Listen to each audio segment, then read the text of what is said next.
All India Muslim Minority Organisation की जानिब से ये प्रेस मीट रखी गई है। इलेक्शन से पहले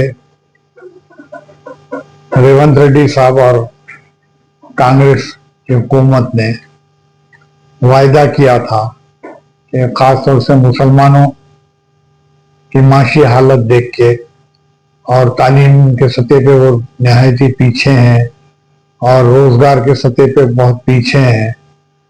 हुकूमत अगर हमारी आएगी तो हम माइनॉरिटीज डिक्लेरेशन के ऊपर अमल करेंगे। आज 2.5 साल का अरसा हो गया है। माइनॉरिटीज डिक्लेरेशन के ताल्लुक से अभी तक सही उसकी अमलावरी नहीं शुरू हुई है। तो हमारी कांग्रेस हुकूमत से गुजारिश है और मुतालबा है कि इलेक्शन से पहले आपने जो वायदा किया था उसको पूरा कीजिए। जैसे कि आप देखिए, वक्फ के ताल्लुक से भी कहा था कि भाई हमारी हुकूमत आएगी तो हम जुडिशल पावर देंगे और जो जायदादों के ऊपर कब्जा हो गया है उसे हम वापस लेंगे और कमिश्नरेट का क़याम अमल में लाएंगे और जो भी खराबियां वक्फ बोर्ड के अंदर हैं उसे दूर करेंगे। तो ख़ास तौर से मुसलमान माइनॉरिटी डिक्लेरेशन की बातें सुन के उनके वायदों के ऊपर भरोसा करके वोट दिए और आज कांग्रेस की हुकूमत आके 2.5 साल हो गया है। जबकि उन्हें चाहिए ये था कि फौरी तौर से इसकी अमलावरी की जाए। जबकि सच्चर कमेटी की रिपोर्ट के अंदर भी खास तौर से बताया गया है कि खास तौर से अक़लियतें बिलखुसूस मुसलमान आज बहुत ही जो है बिछड़े हुए तबक़ात से भी ज़्यादा हालत में उससे भी कमज़ोर हो गए हैं। तो अब रहा ये कि आप जो है वक्फ बोर्ड के ताल्लुक से जो वायदे किए थे उसे आप पूरा करना ज़रूरी है।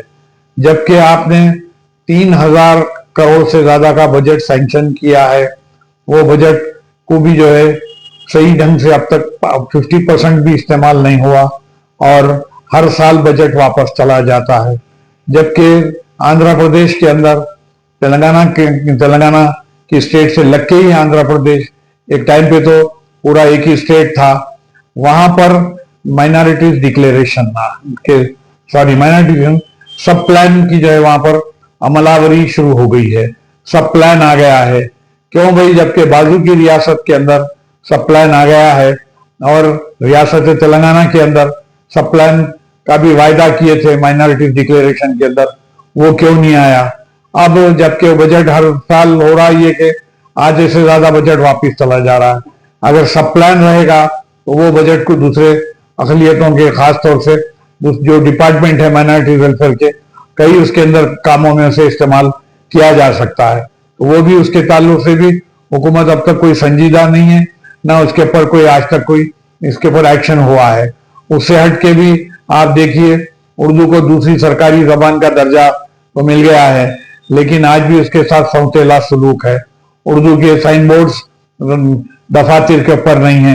हत्ता कि सेक्रेटरीट के अंदर भी इतना नया सेक्रेटरीट बना, इतने अच्छे तरीके से उसको जो बनाया गया, वहां पर भी हर ओहदेदार के इजलास के ऊपर एक जो है तख्ती लगी हुई है, उसके अंदर भी जो है उर्दू का कहीं पे भी नाम और निशान नहीं है।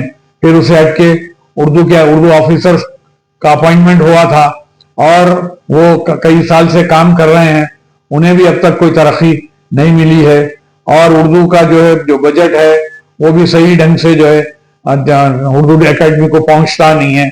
वक्फ बोर्ड के अंदर भी आपके जो है मौजमीन और दूसरे जो है मसाजिद में काम करने वाले लोगों को भी वक्त पे जो है तनख्वाह नहीं मिलती है, वो भी बेइंतहा तकलीफ में है।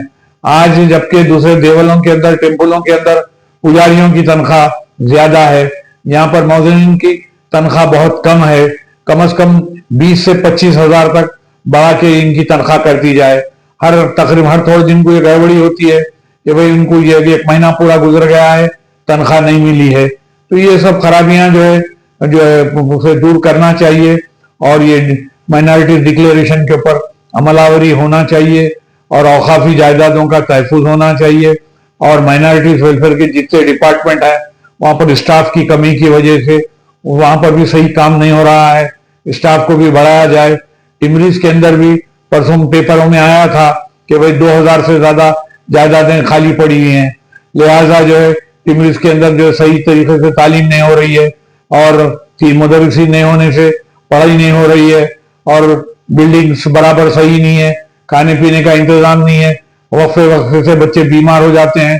तो ये ऐसी जितनी खराबियां खामियां हैं, हमारा मुतालबा ये है कि जो है इस वक्त माइनॉरिटीज वेलफेयर का भी डिपार्टमेंट है, कमिश्नरेट भी है, फिर अब जबकि अजहरुद्दीन साहब यहाँ पे माइनॉरिटीज वेलफेयर के मिनिस्टर बना दिए गए हैं, तो ये सब चीजों पे गौर खोज किया जाए और ये सारी खराबियों को दूर किया जाए। Thank you.